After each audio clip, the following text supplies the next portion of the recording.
Good evening and welcome to the regular meeting of the Independence City Council for Tuesday, September 4th, 2018. Our invocation this evening will be offered by Tim Allison, Chaplain of Kindred Hospice. If you would please stand for the invocation and remain standing for the Pledge of Allegiance.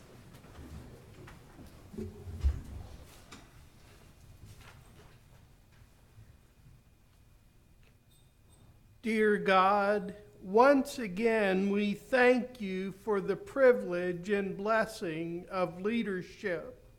You have entrusted these leaders with a great city full of great people. Help this group to lead according to a high calling. We ask it in your name. Amen. Amen. I pledge allegiance to the flag of the United States of America and to the republic for which it stands, one nation, under God, indivisible, with liberty and justice for all.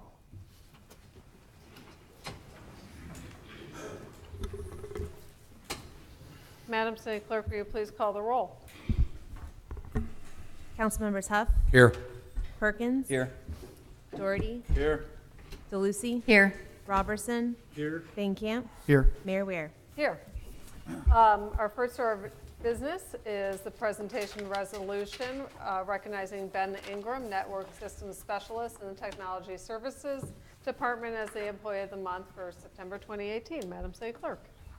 Whereas the City Employee Recognition Program recognizes outstanding performance by employees of the City of Independence, and whereas an employee committee selects the Employee of the Month for exhibiting the qualities and ideals that best represent public service, and whereas the Employee Recognition Committee has selected Ben Ingram, Network Systems Specialist in the Technology Services Department as the Employee of the Month for September 2018. Now therefore be it resolved by the Council of the City of Independence, Missouri as follows: that the City Council of the City of Independence, Missouri joins in recognizing Ben Ingram as the City of Independence employee for the month of September 2018. Thank you. I'd entertain a motion for approval. So moved. Second. It's been moved and seconded. Is there any discussion? Hearing none, please call the roll. Councilmembers Huff, Yes. Perkins, Yes. Doherty, Yes. DeLucy, Yes. Robertson, Yes. Van Camp, Yes. Mayor Ware. Yes. Ben Ingram has worked for the city for 3 years in the Tech Services Department as a network support specialist. Fitting to the Independence for All strategic plan, customer-focused goals, Ben says he likes the satisfaction of seeing a problem solved and knowing when something is working as needed. Ben says he does not have a special approach to his work, but that he is aware of. All he knows is that his coworkers are awesome and easily approachable for assistance when needed. Ben says Independence is a great place to work and live. Outside of work, he has live and, wait a minute. Ben says that Independence is a great place to work and live. And outside of work, he has a family dog named Tuck. And it asked if he had to eat one meal every day for the rest of his life, what would that be? Ben says he's going to have to say it would be pizza. What's your favorite pizza place in Independence? Square Pizza, good answer. When asked if he were stuck on an island, what 3 things he would bring, Ben says it would be a boat, a captain, and a navigator. Congratulations, Ben. Keep up the good work, and please join me in recognizing Ben Ingram as the September 2018 Employee of the Month.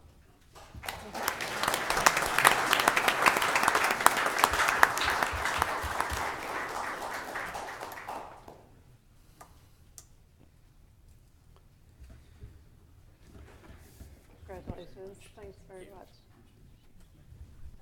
We don't have our photographer here tonight.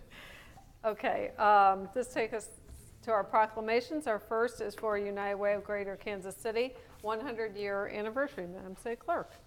Whereas over its 100 years, United Way of Greater Kansas City had to adapt to a changing economic, cultural, and political landscape due to their work. During those 100 years, they have served as a catalyst for meaningful and lasting change in towns, counties, and cities across our region. However, the core of what they do has not changed. providing the tools to help people reach their full potential and preserve their dignity as productive members of our society. This will continue, and United Way of Greater Kansas City looks optimistically at the challenges to come over the next 100 years. And whereas for over 100 years, United Way of Greater Kansas City has strived to ensure that our community's important health and human services needs are met in an atmosphere of mutual respect and trust. And whereas for 100 years, United Way of Greater Kansas City has sought to create an impact by way of increased donations, but also by being involved and invested in the community, be it advocating, volunteering, or expanding programs to benefit more lives in the Kansas City area, United Way of Greater Kansas City has always sought to make a difference. Whereas the partnership role between the community at large and United Way of Greater Kansas City is broadening to include an emphasis on long-lasting community solutions, charitable giving, and volunteer contributions. And whereas over its 100 years, United Way of Greater Kansas City has focused on building a better community for all of us, continually making a lasting impact by addressing the key needs at every stage of a person's life. Now therefore, Eileen N. Weir, Mayor of the City of Independence, does hereby proclaim September 15th, 2018 as United Way of Greater Kansas City Day, and urges all citizens to join in celebrating the 100-year anniversary of the organization. Thank you. Kristen Womack is here to accept this proclamation.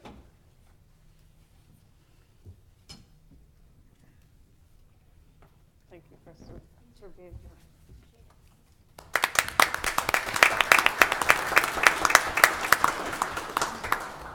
Okay, our next proclamation is for William Chrisman High School. Whereas the City of Independence, Missouri is proud to recognize the William Chrisman Track and Field Program and head coach Tyler Rathke for their outstanding team and individual success the last 3 seasons at the Class 5 Missouri State Track and Field Championships.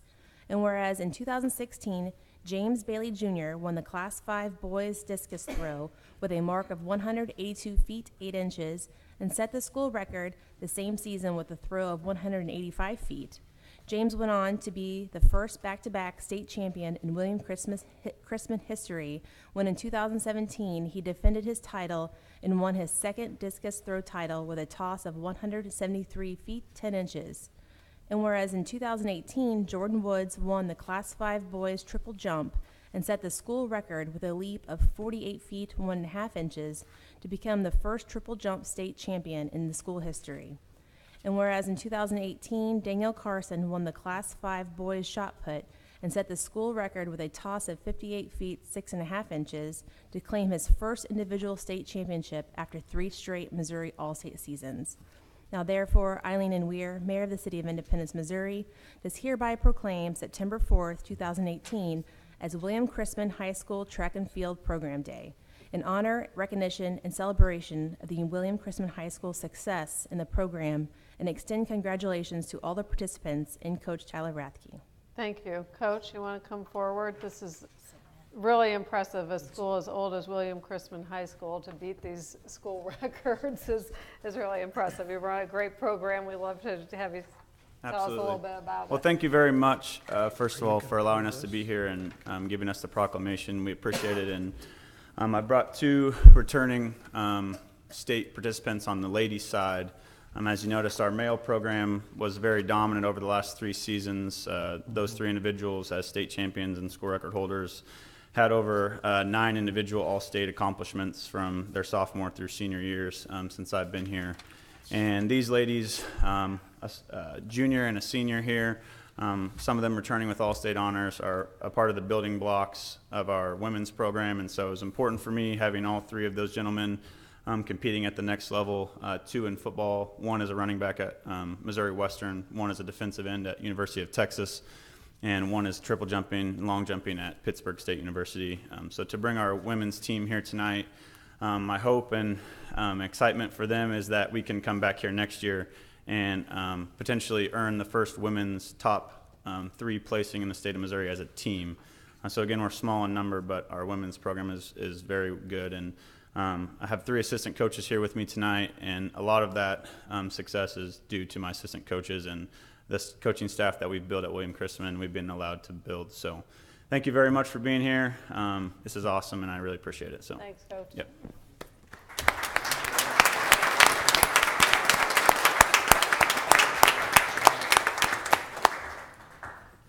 Okay, our next proclamation is for National Preparedness Month.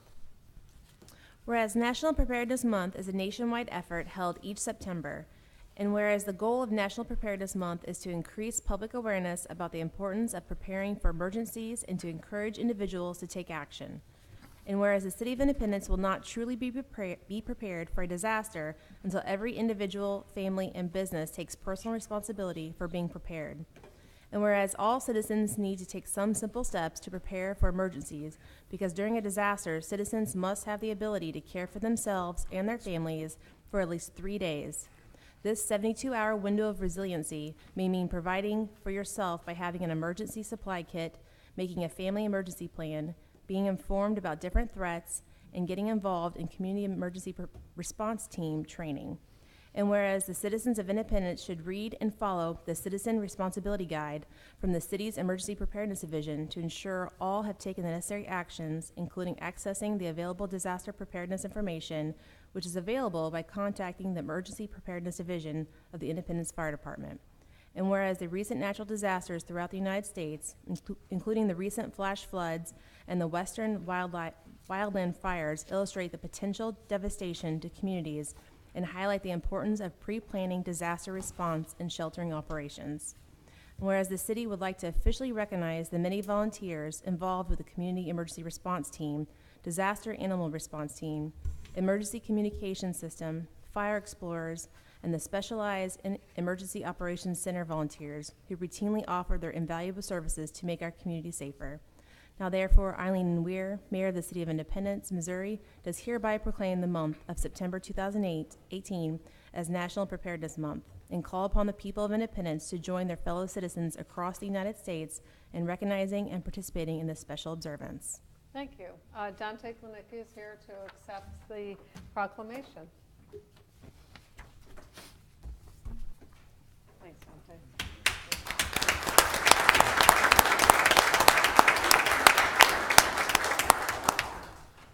This brings us to the consent agenda.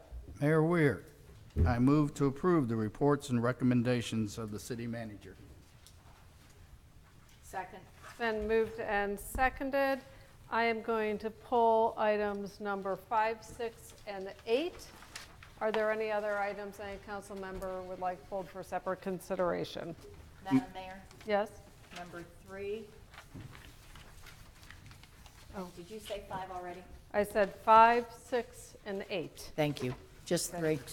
Okay. Any others? Okay, hearing none, Madam City Clerk, will you please call the roll on the consent agenda minus items 5, 6, 8, and 3? Councilmembers Huff, Yes. Perkins, Yes. Doherty, Yes. DeLucy, Yes. Robertson, Yes. Van Camp, Yes. Mayor Weir. Yes. Mr. City Manager, number 5 and number 6, I'd just like to draw some attention to. These are some improvements that we are making to the Silverstein Eye Center's arena through the CID. So I would like for you to maybe just give a little bit more detail about these enhancements and what they're going to bring not only to our Kansas City Mavericks, but also to other events that are happening upcoming at the Silverstein's arena. Sure, that'd be my pleasure.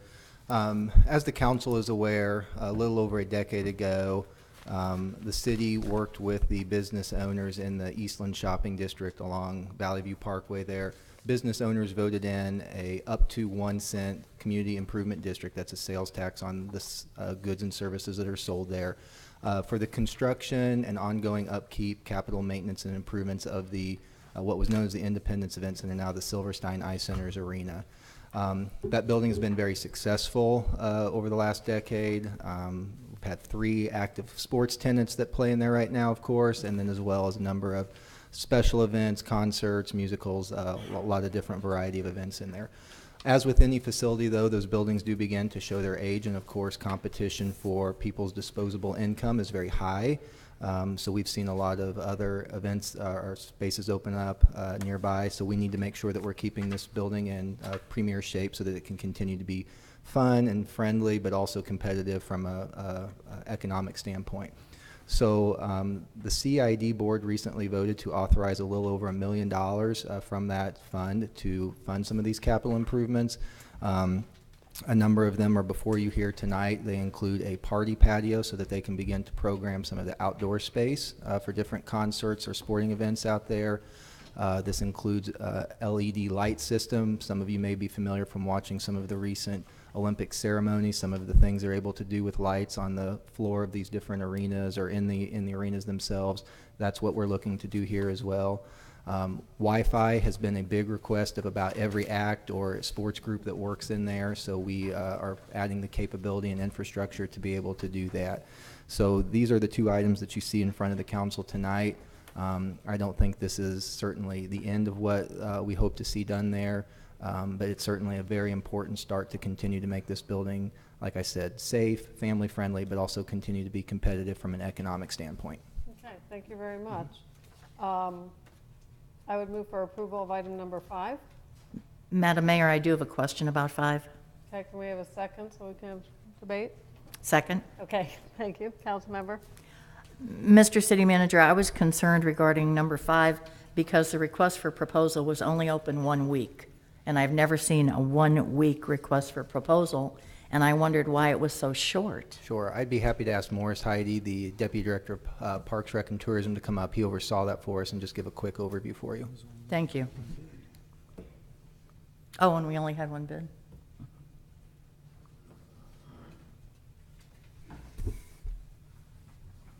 Mayor and members of the council, Morris Heidi, Acting Assistant Parks and Rec Director. Due to the time frame, trying to get the party patio scheduled before the October 3rd first game, that's kind of why we had to compress the bid schedule a little bit. We did actually have only 1 bidder, but I think it had to do more with the aggressive timeline for the construction rather than the amount of time it was actually been on the street. So, How many short-term parking spots are going to be added? Do you know? 4 spots.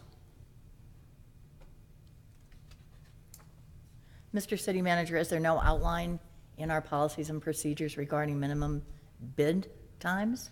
We need to notice those for 3 days, publicly notice our opportunities to bid on those, but no, there's no set a deadline or fluctuation in there. Okay, thank you. Uh-huh. Thank you, Mr. Heidi. Are there any questions on item number 5? Hearing none, please call the roll. Councilmembers Huff, Yes. Perkins, Yes. Doherty, Yes. DeLucy, Yes. Robertson, Yes. Van Camp, Yes. Mayor Ware. Yes. Item number 6 deals with the guest access for the Wi-Fi network. Again, something that has been asked for a couple of years, and I think is a convenience that most people expect when they go to an event. And a lot of our, particularly concerts that come in now, are very interactive, and people, interact with the group through their smartphones or other devices. So I'm excited about that, and I would move for approval of item number 6.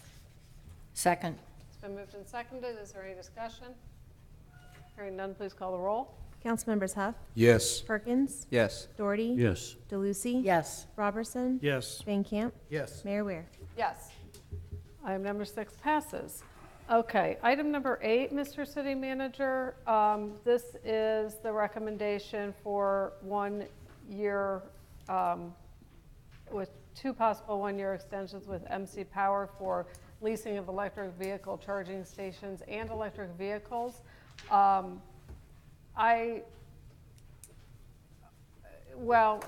I'm not going to set this up too much. I mean, I know that this was one of the goals of our Green City initiatives, was to add more electric charging stations for our public to utilize. And also, way back to 2013 probably, we did a fleet replacement audit, and we know that we have fleet that needs to be replaced, and also the council has given direction to, when appropriate, replace those vehicles with electric vehicles. And I believe we budgeted $75,000 this year for fleet replacement.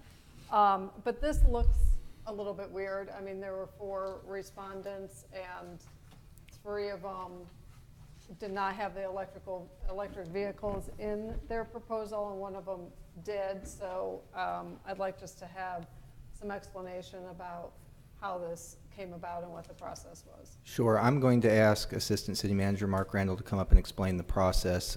While he's walking up, I will just expound on what the mayor has said. We're fortunate in our city to have 5 different sales taxes to help fund fleet replacement for police, for fire, for parks, for public works. We have our special revenue funds that support the utilities fleet replacement. The general fund is the one that has fallen in the gap over the years. So our building inspectors, our property code enforcement officers, our health inspectors, some of our other general city staff are driving a pool of vehicles that often date into the early 1990s or even into the 80s in some cases. The cost of maintaining those vehicles now far outweighs the replacement cost of those. We tried to make this a priority in the budget this year. As the mayor said, $75,000 doesn't go very far. There'd probably be about 2 vehicles. So in conjunction with our efforts to try to find some renewable or sustainable business practices, we had these 2 out here on the street, and I'll allow Mr. Randall to explain how these ended up becoming meshed together. Okay. So they were put out separately? We did an invitation to bid specifically for the vehicles, and then we did a request for proposals on the charging stations. Okay, thank you. Right. Mark Randall, Assistant City Manager. As Zach indicated, the city responded to the council's directive to come forth with more green initiatives, including something about electric vehicles, by issuing a request for bids for electric vehicles and a request for proposals for electric vehicle charging stations. As you recall, the request for bids is generally awarded to the lowest and best bidder that's responsive and responsible, that adheres completely to the specifications that are issued. And a request for proposals is a little different because even though there's usually some general specifications written, it's also written with the flexibility to allow bidders to offer unique proposals. And they are usually evaluated on more than just cost. In fact, this proposal here, this request for proposals here had several criteria, and cost was only, I think, 25% of the total score for requests for proposals. Anyway, in response to the request for bids for the electric vehicles, the city received 2 bids. Both were for the Chevy Volt. The low bidder was Cable Dahmer at $33,000 per vehicle, and the other was from MC Power in the amount of $35,155. In response to our request for proposals for 25 electric vehicle chargers, the city received 9 proposals for purchase and 4 proposals for leasing chargers. The highest scoring proposal, although not the lowest priced, was EV Connect, which was thought to be best by staff. For both purchase and for lease of chargers. Purchase was $179,625, and lease was $313,500. MC Power also responded to those. I think you've got in your packet a bid tab that for the lease only. You don't have the one for the purchase, which I'm sorry wasn't in there. I think there may be a little bit of an error in that one you do have there, because the MC Power purchase was actually slightly less than the EV Connect one, but I think they made perhaps an error in their calculations on that lease one there. But the low bidder, or the highest ranking for this, that was EV Connect.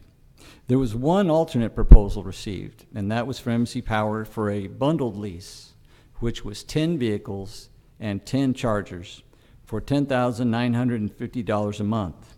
That would come out to, over 60 months, $657,000. They were the only bidder to propose leasing for both vehicles and chargers.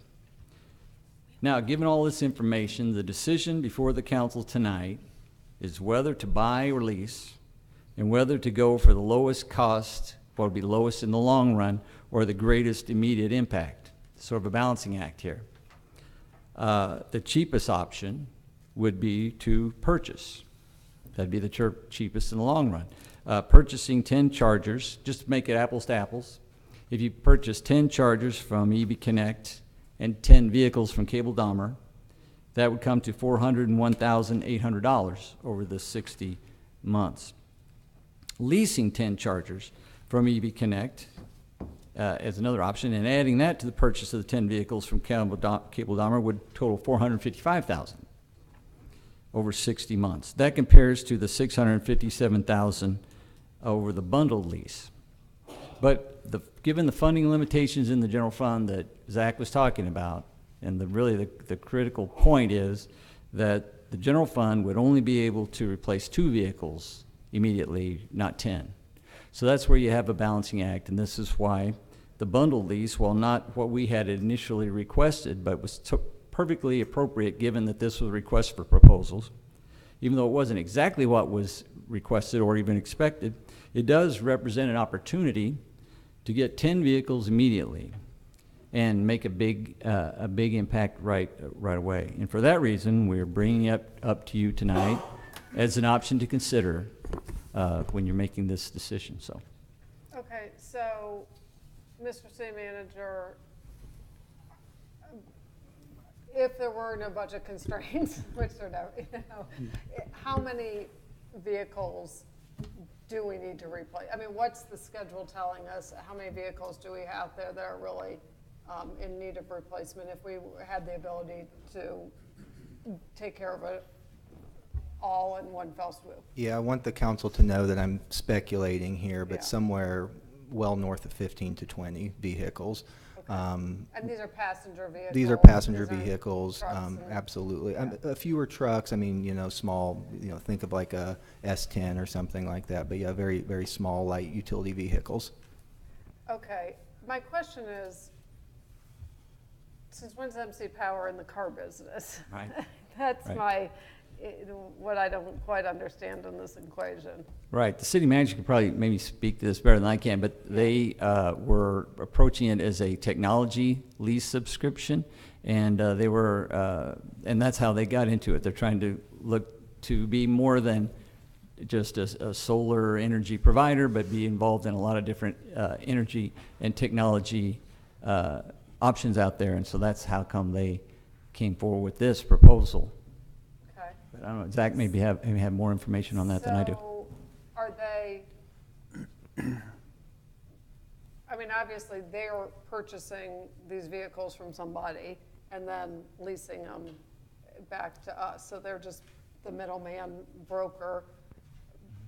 But the proposal that we sent out on purchasing vehicles, there were no options for leasing. Is that correct? Correct, That's what I right, that's understood? exactly right, and that was a strict request for bids for purchase.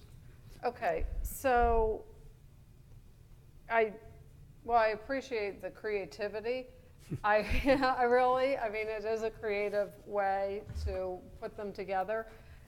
I would like to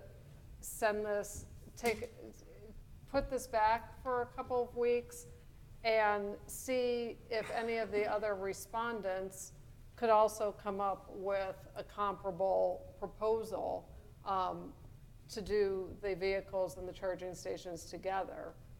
Because that's not what we asked. I mean, which is, as I say, I appreciate their creativity of looking at both and seeing if there was a way to marry them together.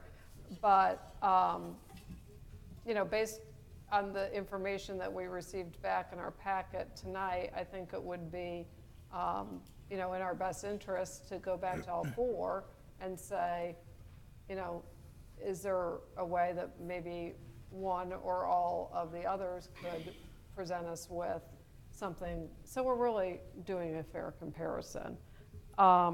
Is that feasible for us to go back and ask for that from the It would not be abnormal at all, Madam Mayor, and I'll ask Mr. Randall tomorrow morning. We can start making those calls to the other respondents and see if they would be interested in such a package deal. My guess is that very early on, we'll know that answer and could be back to the council at the next meeting if that's your desire with an answer on that.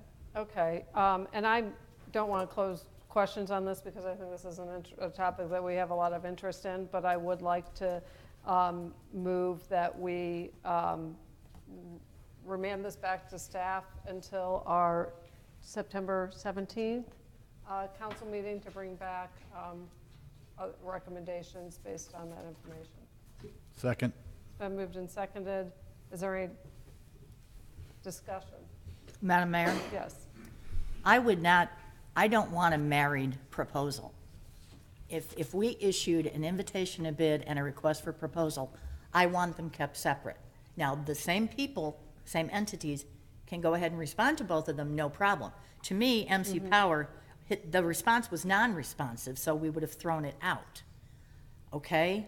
But looking at page 2, I couldn't tell what page 2 was talking about because page 1 talks about 9 respondents, and yet page 2 only listed 4. Yeah, and I didn't, apologize, I didn't put that together for your packet, but yeah, should have also had another bid tab that showed the 9 respondents for purchase, and those were only the 4 that were for lease only. And like I said, MC Power was one of the 9 that bidded also for purchase, but And you don't just- have that in your packet, I'm sorry about that. Well, and just looking at page 2, it looks like it's just for the charging stations Correct. for $657,000?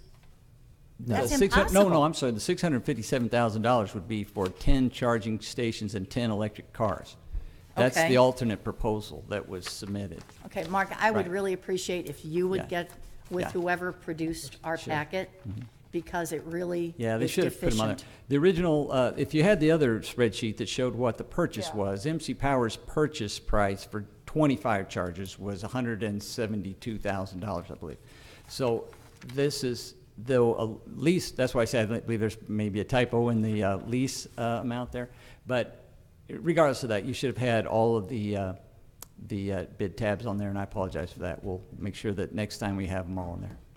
And finally, I was confused because under our title, it says enter into a contract for 1 year with 2 possible 1-year extensions, and yet the body of it talks about an annual contract with 4 extensions.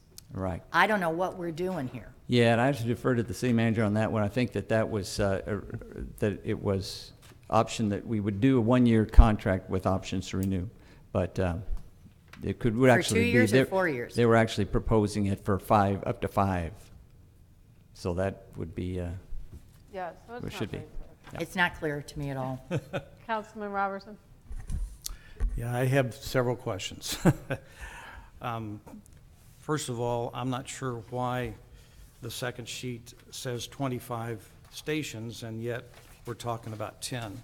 So Well, I the think we reason- need to decide what we want the RFP to be for. well, again, first. going back, if we And- back up, originally what we were asking for was purchase or lease of 25 charging stations. And these are smart chargers that you would be able to swipe a card to say to pay.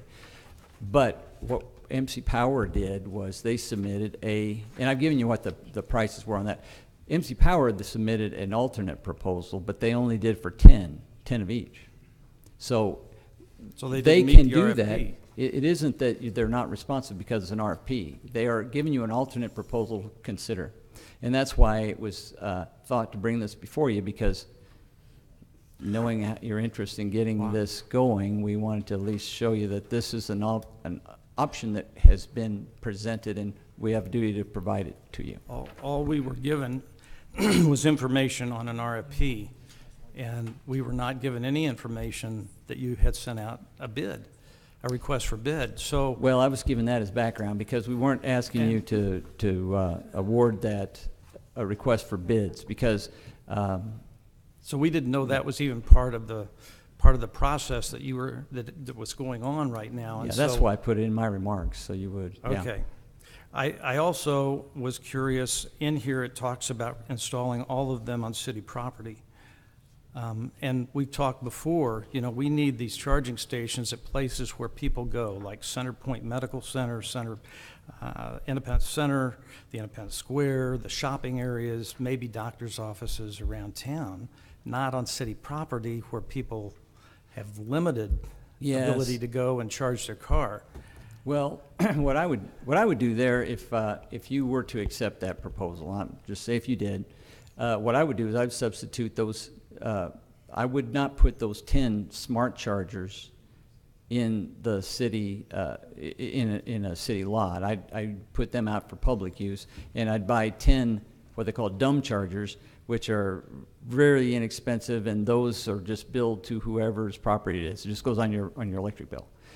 So I would probably, So we would use those to charge our city Right. fleet and then have the other 10 chargers that are, or however many are being proposed here for the public to use. that's And- what I do, but you yeah. can do whatever you want. And the reason I Yeah. say that is you hit on a good point that, see, these level 2 smart chargers you have here can be used by the public swiping a card through the network, and that's how they pay for the use of electricity. Whereas if it's for your own use, you might as well have a dumb charger, which is just charged to your, along with your electric bill of your building. So might as well just go that route.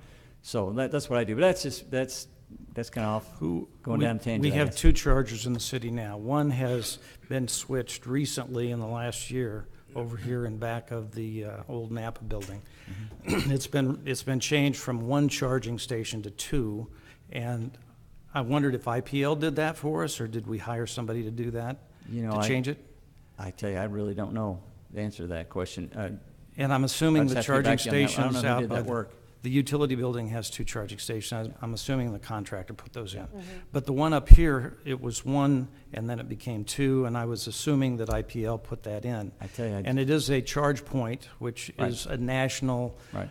syndicated, that's how you pay. I have a charge point card. My car's up there charging now. Right. So that's what we need. That's not a dumb charging station. No. That's one you have to use Right. a charge point card, which Right. has a credit card on it. And that's what I'm saying, order- because the 10 here in question, those are charge point smart chargers, just like we were talking about. And that's why I say it would be a little bit of a waste to put them in a city parking lot somewhere, And- just to charge our own cars. And that's what we want around Yeah. the city. That's Right. what Kansas And that's City why- Power and Light Right. has. They have hundreds. And that's, when we put that charging station in up there, it was sort of a demonstration project, I would say. But the intent is for even though it's in a city lot, because we needed, if memory serves me correctly, it was the first one in the city, and we wanted to put it on our property so we could kind of watch over it. But it's intended for the public to use it, and these dumb chargers are intended for our city fleet Right. vehicles to use them, so they can be tucked away at central garage or in city lots or whatever, if, when we get to that point, so. So Mark, is there any chance of the city and IPL putting in the chargers? Which I suspect they put in those. I'll just have to get back to you on our capabilities to do that. I just don't want to make a guess that I don't know the answer to. And when will we start billing through these chargers? Because I've charged here a long time and I never get charged. And I charge in Kansas City at theirs and I get charged. Yeah, I was trying to look into that earlier today, and I I've- wasn't I've able to never- find that answer, but I'm going to find that answer, Okay. and I'll get Okay. it to you. Councilmember, did you have a comment? Yeah, if you would, in a couple of weeks, would you bring this so we have apples to apples? This is so fragmented. I mean, we're supposed to be making an intelligent decision up here, and there's no way that anybody could read through this. I mean, it's only half here, Right. so. Yes, Councilman, Part of the Yeah. report, oh, I'm sorry. I have an electric car myself, and I have a charging unit for the home. I'm having another one put in so that I can charge it quicker and better. These cars are going to be for the city. They should have the availability to be charged quicker and easier. Between the 2 chargers, one you're calling dumb and the other whatever, what's the difference? Well, you'll still want to have have it to your ability to go use one of the 1,000 other chargers in the metro area with your charge point card. So that's definitely going to follow the vehicles. It's just that the dumb chargers, you don't use your card. It's just a wall-mounted charger. My understanding that you use just for fleet. Which I vehicles. have. So let's say that I'm a city employee and I'm using this car and I want to charge it. where would I go? Okay, if you Wait, have what- one, of- I'm assuming that these would be in a rotation basis, the cars? yes. So that they're charging at one time Well, and used at another? Well, the city manager hadn't really said where they're going, so I really don't know the location of the cars, so I can't really speak to that. Okay, I don't want to put you on this, Yeah. but I have a slow charger for and it comes on, and it takes longer. Right. I'm gonna have the other charger put in. I was just wondering if that's the same with the dumb and what you're calling. Yeah.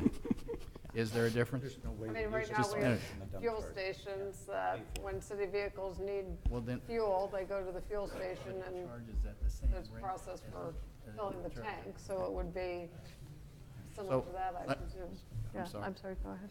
So they would charge at the same rate? That's my understanding. Okay, that's the question. Councilmember DeLucy? What I would like part of your report to be is specifically, who's getting the 10 cars? Where's the money coming from for the 10 cars? And what is the purchase of just a regular old non-electric car for 10 cars? Okay? I can answer 2 of the 3 tonight, Councilwoman. We've budgeted, and I will plan to continue to budget $75,000 a year out of the general fund, the fleet replacement fund within the general fund, so it just would be an account within the general fund. We've not had that for many years. It used to be a practice, and as revenues decline, the city made decisions to do away with that, but we've got to get that back. We are at dangerously low replacement levels. It's costing us money. It's putting our staff in harm's way. We had a car we had to tow back the other day and an employee ride back, so we've got to take a look at that. Primarily, I can tell you that these would be utilized by the Community Development Department, because that's where we now have regulated industries, where we have building inspections, where we have our food inspectors, and our property code maintenance officers. So that's primarily who would be utilizing these, your general fund, neighborhood services type employee. So would the money come from the general fund? Correct. All of it? Yes, that's where, in the budget that was approved this year, that's where the money is at. 657,000? No, that's over the life, we'll have to continue to budget for that. Now, the chargers are separate from this. The chargers are being paid for out of Independence Power and Light funds. Okay. The cars would be paid out of the general fund, and this will have to be an ongoing item that we earmark and budget for. And so we'll have to build the budget around this. If this is approved by the council, we'll have to continue to budget appropriate funds to pay our 5-year lease, the 60-month lease on that. But we have $75,000 this year to get this program started. And you do understand, I do want the purchase price, not a lease price. I want the purchase price. I mean, you can give me the lease price if you want to, but I also want the purchase price Of vehicles. of the vehicles. I Yes, looked up a they're- Bolt, and it's only $19,000. Well, no, Cable Dahmer, again, was low bidder at $33,000.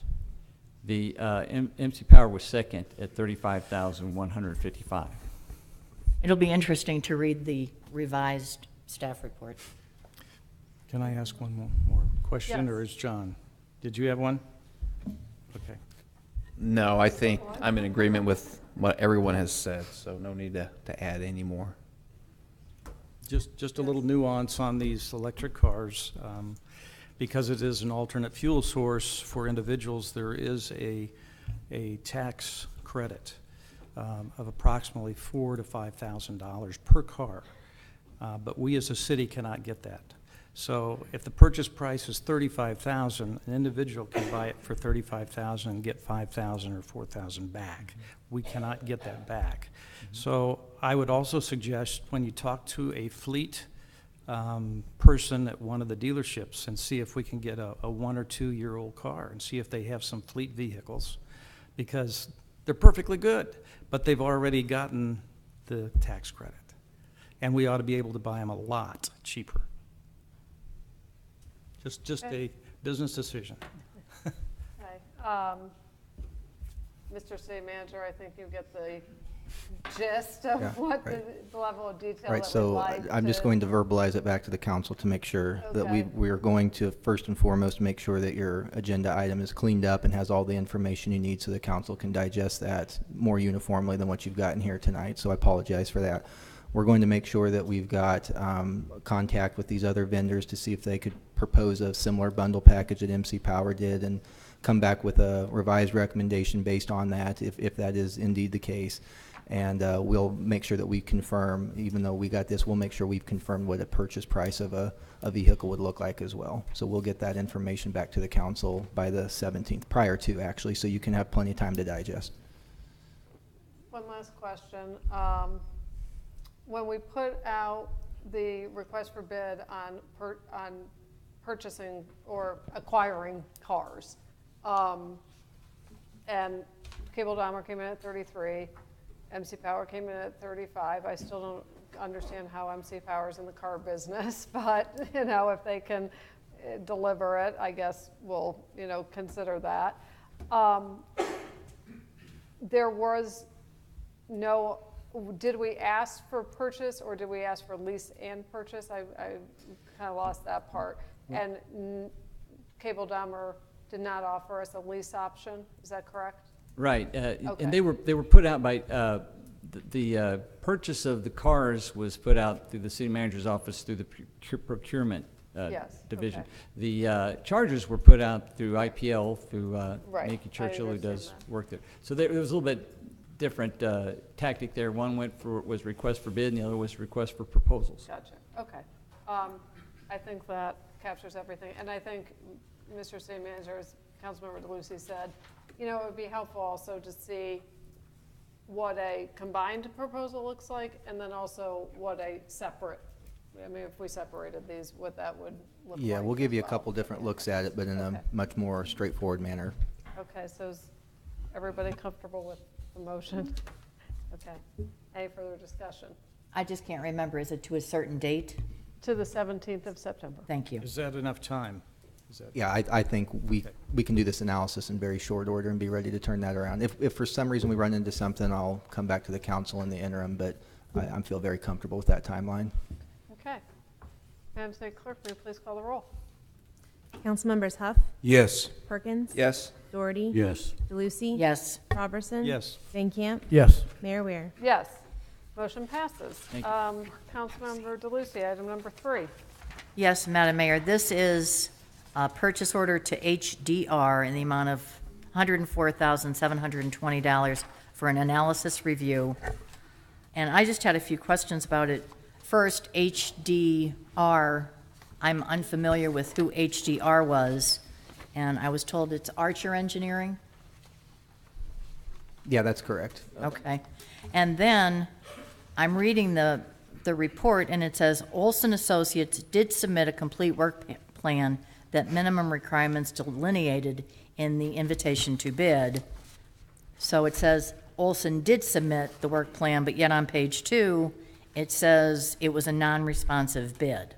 Right, yeah, yeah, HDR used to be Archer Engineers, not for some years they've been known that, but we've used HDR for quite a while, and I think the last time they were up here perhaps was, helped us with something with the water pollution control, but I think that's just a typo right there, because it says that on the front page of the 3 bids, HDR submitted the only bid that met the minimum requirements of the invitation to bid, and on the second page, it does say under the Olson non-responsive, and there's a footnote there that describes it even more detail. So I think that line that you They pulled forgot out a very there important word there? looks like it to Okay, me. so Olson Associates did not submit a work plan Correct. that met the minimum requirements for the invitation to bid. Right, they would be considered not responsive. And finally, my question is, I noticed there was no city engineer estimate of the cost. So normally, we have a city estimate of the cost, and so when we even get one bid, if it's only a couple thousand more than what the city estimate was, I'm comfortable with it. But here, we don't have a city estimate, and we only have one responsive bid. So I don't know if the price of $104,720 is a good price or not. Is there a reason we don't have a city engineer price? Well, I don't think they did an engineer estimate on this, and so I don't have anything other than what our bid response was. I don't know, Councilman Huff probably forgot more about this than I ever knew, so I don't know, I might ask if he's. I've never familiar ever with seen it. this in 34 Okay, years. all right. I've never ever seen Well, anything like this. I know that they've done it every 5 years they do this, and so it's electrical safety. So I take it that it's, I just don't have the prior contract before me to tell you what that would be, so I can just get want to that make for sure you. it's a good price, that's all. And Well- I feel very uncomfortable knowing it's a good Mm-hmm. price. Well, I'll have the recommendation from the IPL staff that they thought it was, but if you'd like, we could pull this and we could get you more information about what it cost last time. I would like that. Yeah. Madam Mayor, Yes, Councilman Perkins?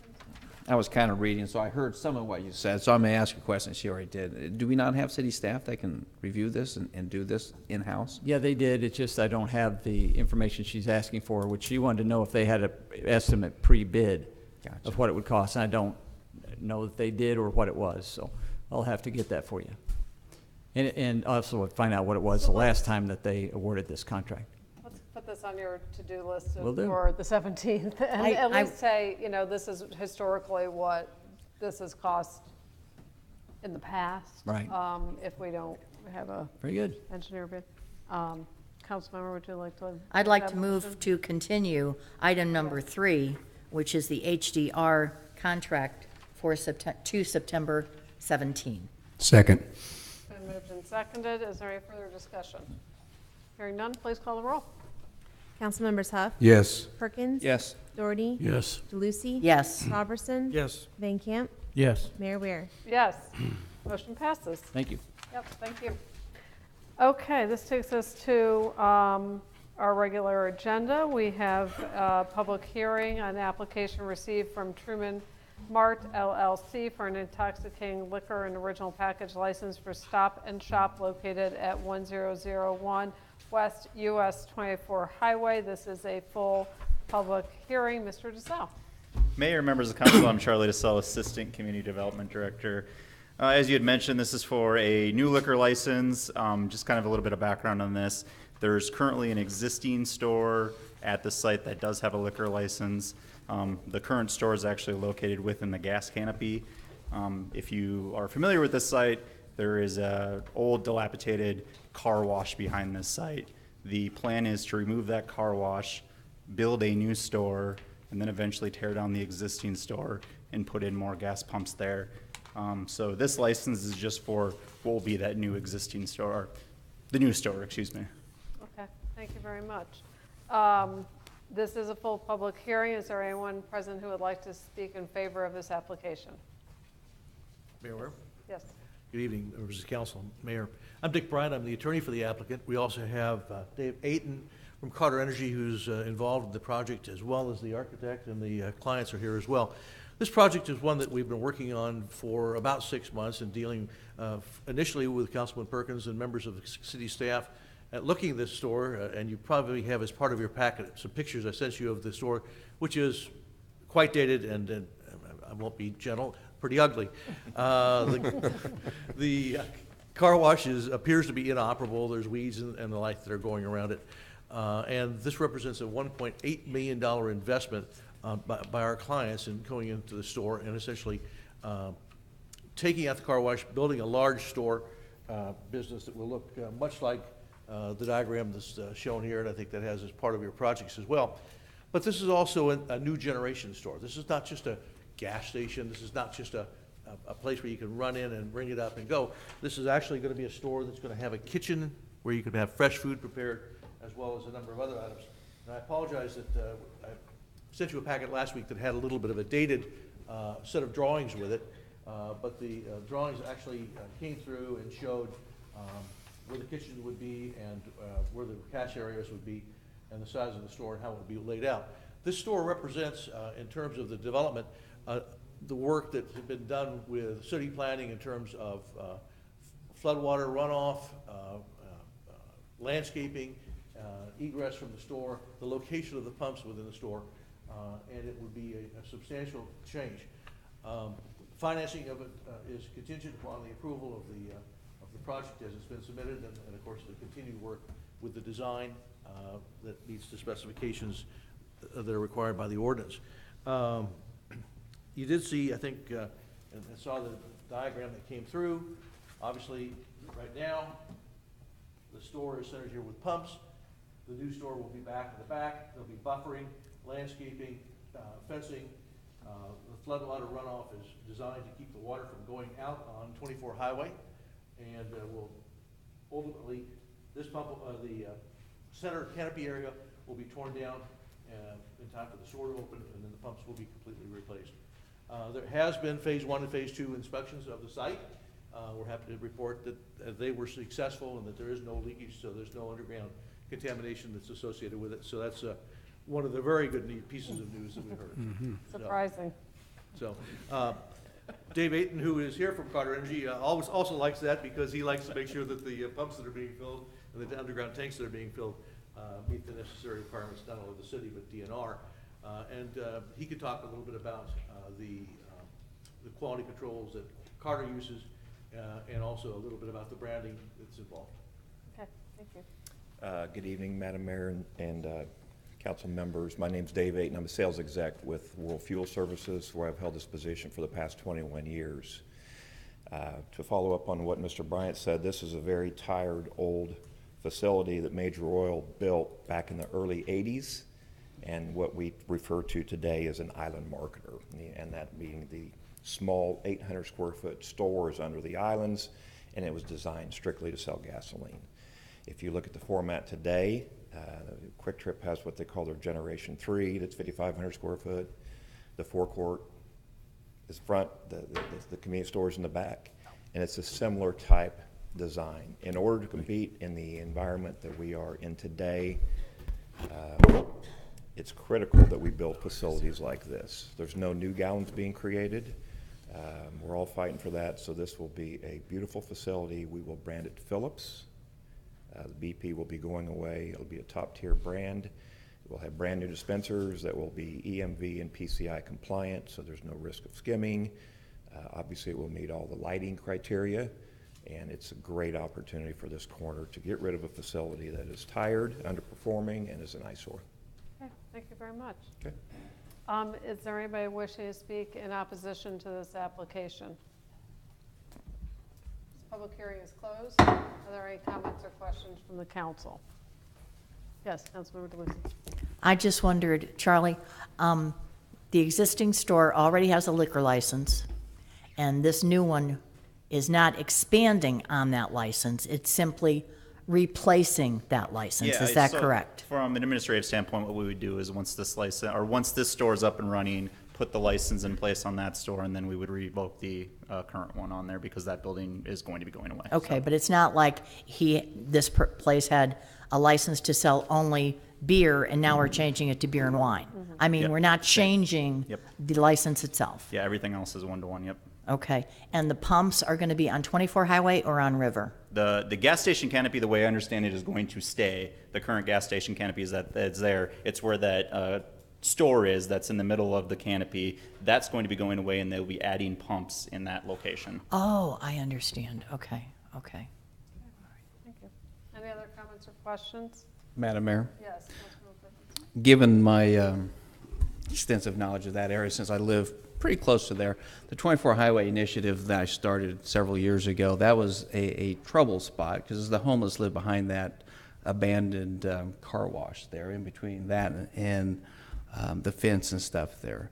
The improvements that are slowly beginning to trickle down 24 Highway, just running the quick numbers in my head, we're looking with this project, this would just within, if council approves this project, within the last, I don't know, year, we will have $3 million of investment on 24 Highway, just a little over $3 million, and that's just in 3 properties. So with this continuation, with this, and we're going to hold you to a tight standard to make sure that that property maintains $1 million and $1.8 million. You want to maintain that and keep the vagrants away and keep the security there and keep things looking the way it needs to look. So we're going to hold you to that. Sure. Back in here. We're going to have a 10-year branding agreement. So I'll be the rep for the site for 10 years.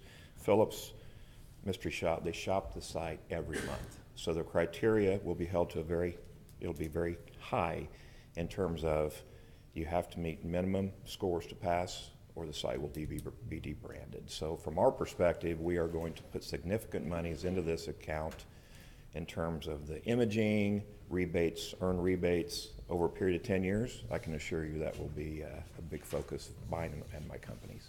Okay, thank you. Thanks. Any other comments or questions? Okay, Madam City Clerk. Council action is requested on the application received from Truman Mart LLC for an intoxicating liquor and original package license for Stop and Shop located at 1001 West US 24 Highway. This application requires a 2/3 majority vote for approval due to the residential property being located within 300 feet of the establishment. Are there any other comments or questions? Hearing none, please call the roll. Councilmembers Huff, Yes. Perkins, Yes. Doherty, Yes. DeLucy, Yes. Robertson, Yes. Van Camp, Yes. Mayor Ware. Yes. Item passes. Our next public hearing is an application received from CRM Stores LTD for an intoxicating liquor and original package license for Gilbert Whitney and Company located at 104 North Liberty Street. This is a full public hearing. Mr. DeSalle. Again, Mayor, members of the council, I'm Charlie DeSalle, the Assistant Community Development Director. As you'd mentioned, this liquor license is for an existing store up on the square, Gilbert Whitney. It's an approximately 1,800 square foot store, and they are just looking to add a liquor license to be able to expand on the items that they offer at the store. Okay, very good. Is there anyone here wishing to speak in support of this application? Anybody wishing to speak in opposition? Okay, this public hearing, oh, I'm sorry. Please come forward. I apologize.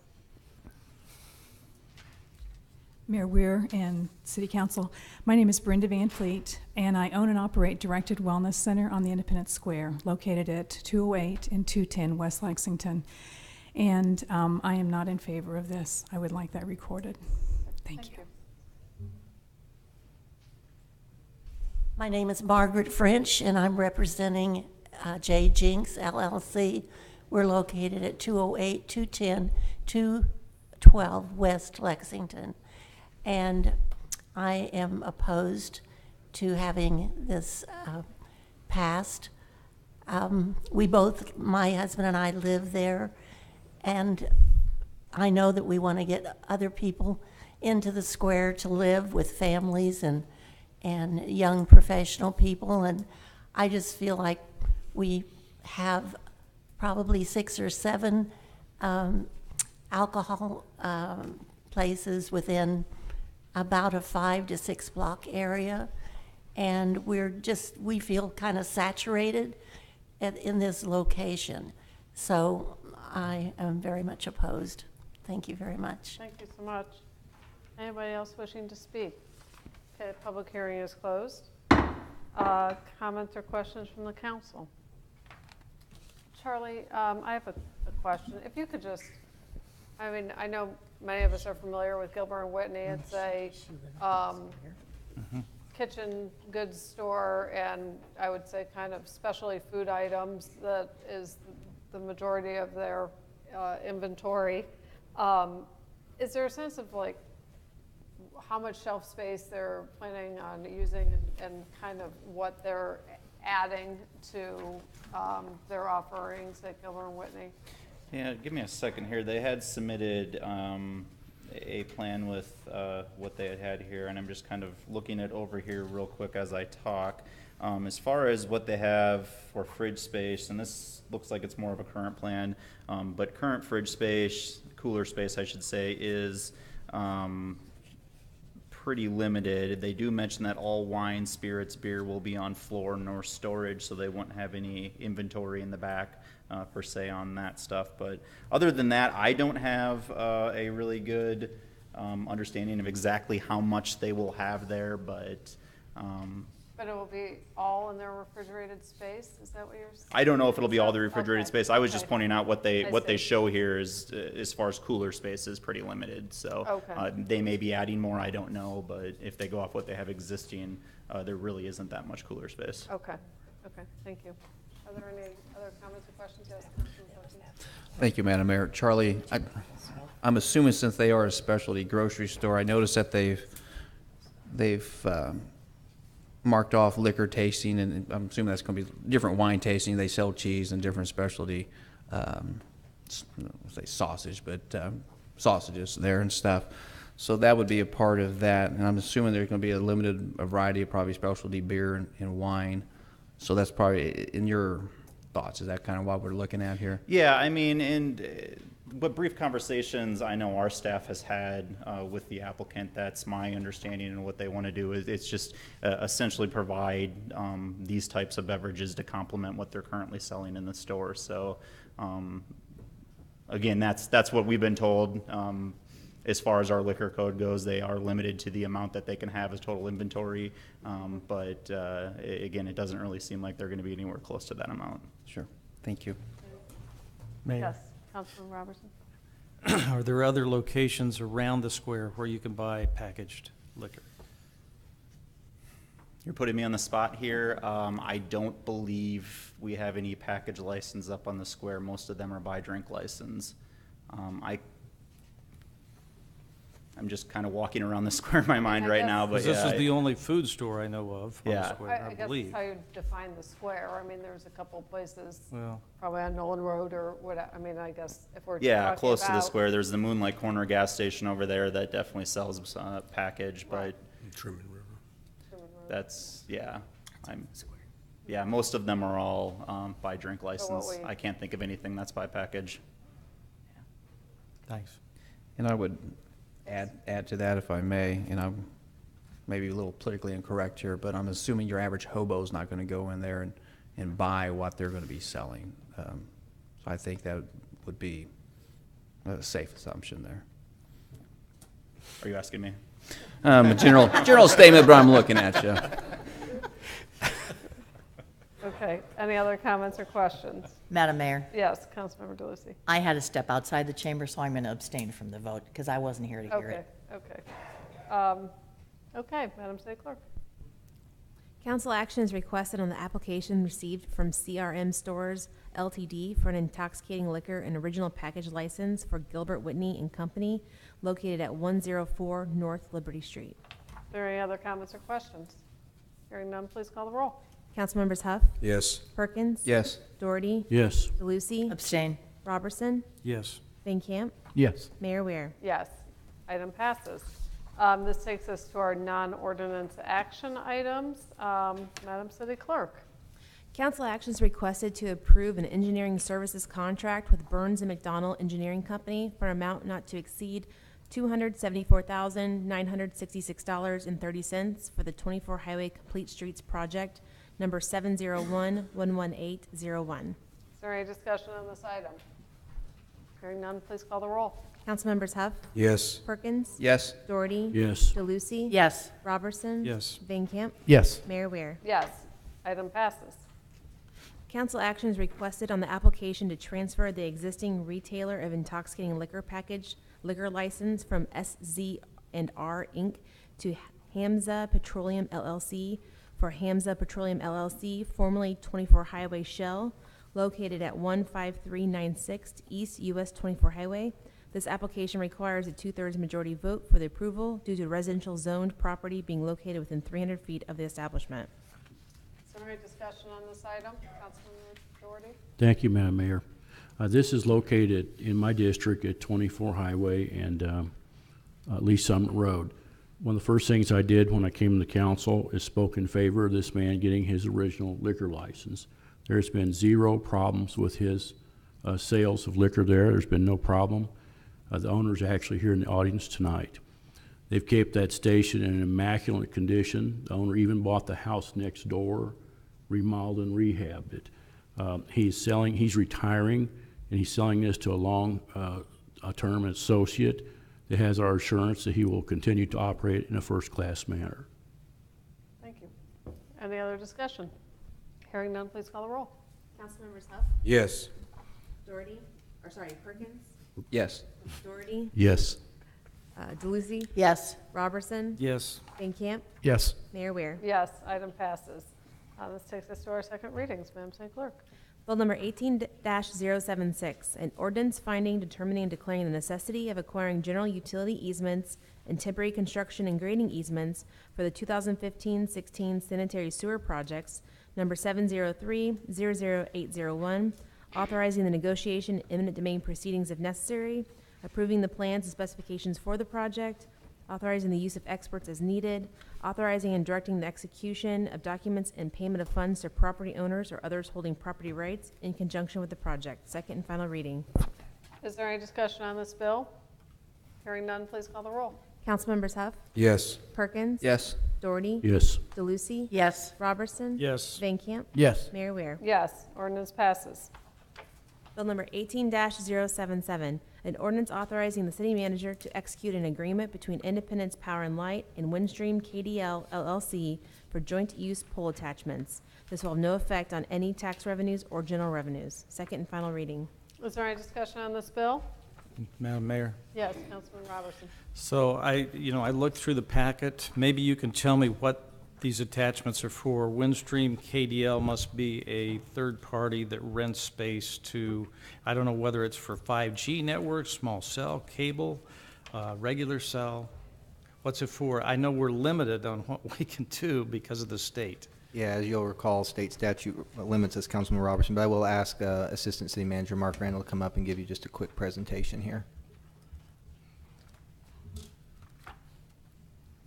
This is not a small cell wireless lease. It's not? No, this is just one of the standard pole attachment agreements we have for cable providers and telecommunications people. But it's not the small cell wireless that had us so upset before. These are the standard ones that we do every year. So it's more or less cable attachments. Same as the ones you did last year for Okay. our last meeting. I think you did singular. So, Okay, thanks. Any other questions or comments on this bill? Hearing none, please call the roll. Councilmembers Huff, Yes. Perkins, Yes. Doherty. Yes. DeLucy. Yes. Robertson. Yes. Van Camp. Yes. Mayor Ware. Yes, ordinance passes.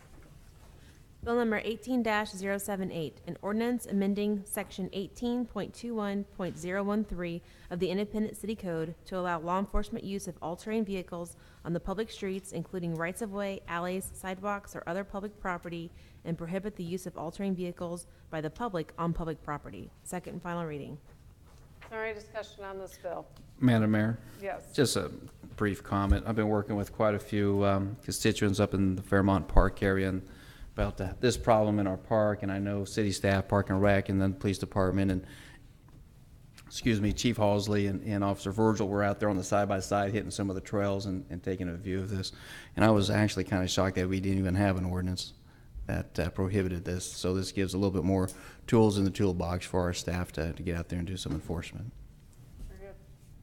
Yes, it's a frequent problem. So I've heard. Any other comments on this bill? Yes, Councilmember DeLucy. I just want to be clear. The heading talks about allowing the police to use them. This is for any government official, unofficial government business, correct? Right. I Okay. hope to be out on one, but primarily it'll be police. But yes, you're correct, any government Okay. official. Thank you. Okay. Any other comments or questions? Hearing none, please call the roll.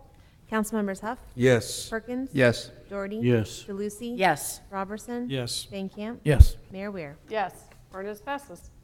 Bill number 18-079, an ordinance authorizing and directing the city manager to enter into an amendment of a site lease agreement with New Singular Wireless PCS LLC for the use of communications tower on the grounds of Fire Station Number 1 at 950 North Spring Street for a 5-year period with up to 3 5-year renewal periods for the sum of $1,450 per month. Second and final reading. Is there any discussion on this bill? Hearing none, please call the roll. Councilmembers Huff, Yes. Perkins, Yes. Doherty. Yes. DeLucy. Yes. Robertson. Yes. Van Camp. Yes. Mayor Ware. Yes, ordinance passes. Oh, I'm sorry, this takes us to our first reading. These next bills receive their first reading tonight and their second reading in consideration by the council at the next meeting on September 17th. Bill number 18-080, an ordinance approving a first amendment to amended and restated arena lease between the city and the Kansas City Mavericks LLC. Bill number 18-081, an ordinance amending the zoning district map as to a tract of ground located at 1204 South Cunningham Avenue, 11441 and 11443 East Truman Road from District I-1 Industrial to C2 General Commercial in Independence, Jackson County, Missouri. Bill number 18-082, an ordinance approving a special use permit to operate a vehicle sales business at 10418 East Truman Road in Independence, Jackson County, Missouri. Bill number 18-083, an ordinance approving a special use permit to operate a vehicle sales business at 13801 East 35th Street Court South in Independence, Jackson County, Missouri. Bill number 18-084, an ordinance authorizing and directing the city manager to enter into an agreement with Shepherd Enterprises to convey the former Fire Station 4 real estate. Bill number 18-085, an ordinance amending ordinance number 18922, which levied a tax on all real property subject to taxation on January 1, 2018, within the corporate limits of the City of Independence, Missouri, for general revenue and public health and recreation purposes, and for the Independence Square Special Business Benefit District, said levies and assessments being separate and distinct, all for the fiscal year commencing on the first day of July 2018 and ending on the 30th day of June 2019. Thank you. This brings us to our citizens' request. Richard McKee requests to speak to the council regarding smart meters and opting out. Mr. McKee, if you please come forward. You will have 3 minutes as you've spoken on this topic recently, and the clerk will keep the time at the dais. Yes, I live in Independence and my address is on file. Some of you seem to have made your mind up about the AMI smart meters. You have access to much information about them. I and some others do not believe they are beneficial to Independence or its people. The council should be servants to the citizens. All actions taken by you should reflect that ideal. My request today, and some others have notified the city clerk of this, we should have an opt-out to use analog meters. Not a fake AMI meter, but an analog meter. Columbia, Missouri, with citizen input, has one that seems fair to both utility and the citizens. Please study their plan. Some other cities across the USA have these too. It should not cost a fortune to opt out. Analog meters can be purchased. Itron has them, but since you are pushing AMI meters, you do not ask for them. A company called ElectroHealth sells accurate, refurbished analogs. Smart meters are computers. What computer lasts 20 years, especially those exposed to the elements?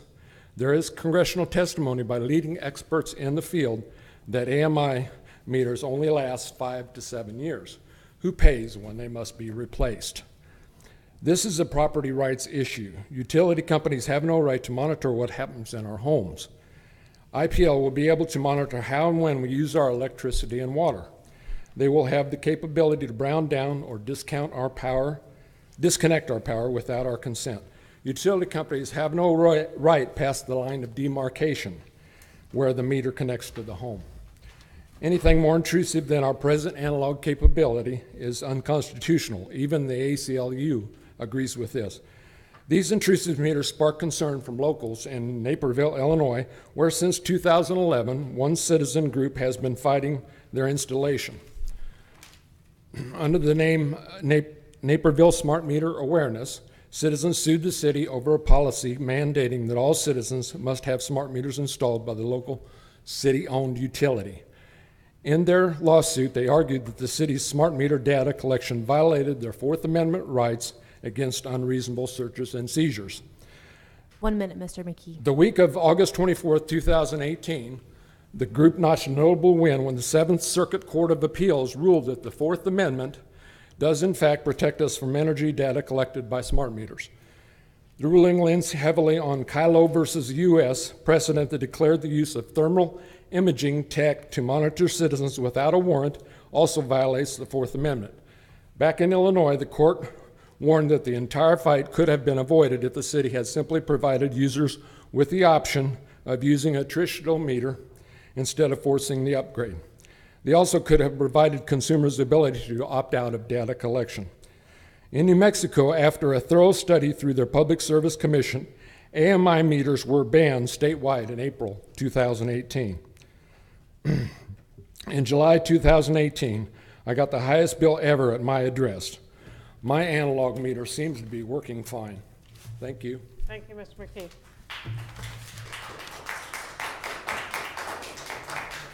Okay, this takes us to council member comments. I'll start on my left with Councilman Van Camp. Nothing tonight, Mayor. Councilman Robertson. Just a good Santa Calagon weekend. Thank you, that's all. It was. Councilmember DeLucy. Nothing. Councilmember Doherty. Thank you. Had some great entertainment up there this weekend. If you missed it, you really missed out. Councilmember Perkins. Councilman Huff. Man, I never have anything to say, but I do tonight. Alrighty. I'm going to touch on that study session last week with Burns and Mack, and I myself was very disappointed in the presentation. Number one, sending an unqualified person in here. He was a mechanical engineer to address, a very, very major study in this city to us and the citizens, and could not answer questions or anything else. I'm just hoping that they send somebody to this thing Thursday that has some knowledge that can answer the questions thrown to him. Second thing I have is, I just get bombarded with this $15 million in the solar farm. I wasn't involved at all. It was voted before, way before my time. But I know for a fact that Power & Light's never lost a dime on a solar farm. And I'm requesting that the city manager to put together some P&L staff to prove to the council and myself that there's a loss of money there.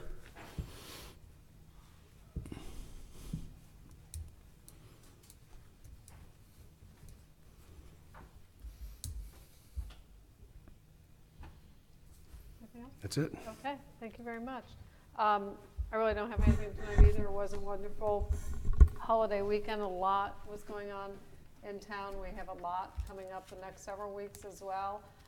So there should be continued activity around our city with some great community events. In October, I know we will be having our Heritage Festival up at the Uptown Market. We have what's become an annual tradition of the Independent School District Parade coming up, so stay tuned, and there'll be plenty of opportunities for our community to come together for those celebrations. Mr. City Manager, anything else this evening? Nothing tonight, thank you. Okay, we are adjourned. I'm glad how fast you're at, because I was going to ask Zach and try that.